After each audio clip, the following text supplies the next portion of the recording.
My name is Charles. I'm Xavier. I'm Spencer. Hi, I'm Becky.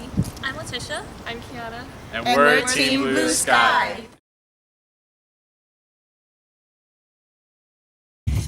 What do you think of Africa Mabata being such a trailblazer for African American culture, but yet recently he's been accused of rape? But KRS-One stands behind Africa Mabata, and KRS-One has done just as much as Africa Mabata. So Cody, what are your thoughts on this situation here, ethically? Yes, ethically. Well, it's hard to separate what they've done from hip-hop to what they do as people.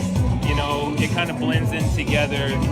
And it was heartbreaking to hear that, you know, when all that was coming out. And, you know, I guess in one aspect, I have to big them up for the contributions that they've made to hip-hop. But then, like, as a person and morally and ethically, you know, just to hear that and to be accused of that and for him to admit, you know, I lost, like, all respect. But I can still respect what he's done for hip-hop culture and progress that as a culture. And same with KRS. You know, I have the utmost respect for what he's done for hip-hop culture. But for him to stand behind Bambaataa and say that it's okay for what he's done and we should still respect him, and you know, some of our leaders in hip hop should be infallible and cannot be touched, that's unacceptable. I mean, that's highly unacceptable.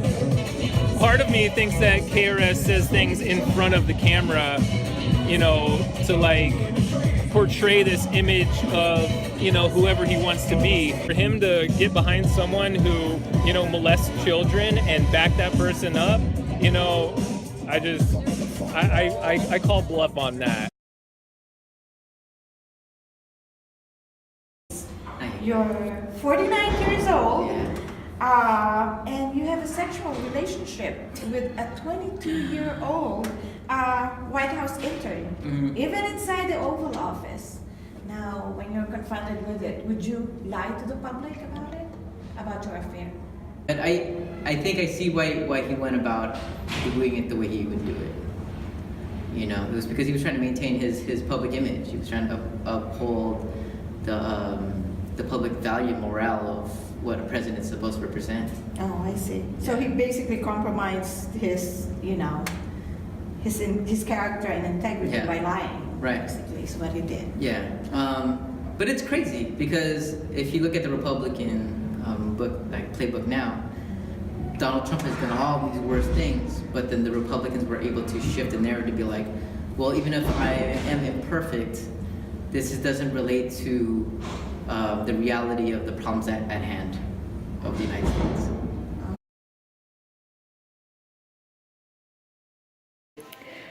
Because of their age and position of power, do you think that Bill Clinton's behavior towards Monica was morally wrong?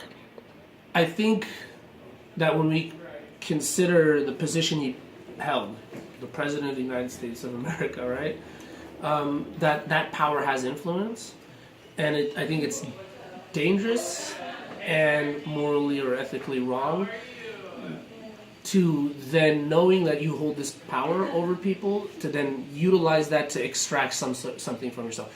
When we look at the studies of oppression, this is what you call exploitation, when you use another person's energy for your own benefit. And we see that in the relationship between men and women, that men exert whether it's their gender power in society or their positions of power as far as professional power over people to get something that they desire and want out of it, right? And so, yeah, I think there's a level of looking at what happened between Bill Clinton and Monica Lewinsky that you say that's an inappropriate exercise of his power over another person to get what he desired. Now, if they engaged in this relation and it became a long-term forever, he gets divorced from Hillary Clinton and they become married and are married forever and in love with each other, then maybe the exercise of power isn't wrong. But if you're simply exercising that power to use their body as a means to extract sexual desires, and then still engage in these marriages and then engage in other extramarital affairs, it's wrong. He used this position of power to gain something he desired without considering how that might impact the other person and how that might affect them professionally and emotionally and whatnot. So yeah, I think it was inappropriate inappropriate utilization of his power as the president of the United States. How do you feel about how President Duarte is handling the drug problem in the Philippines? I think it's brutal. No human rights. They just killed anybody who thinks it's a drug dealer and a pusher.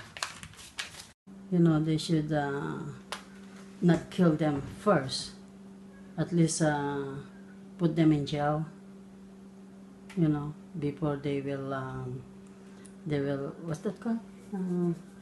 To find out if they're really a pusher or a drug dealer or something like that.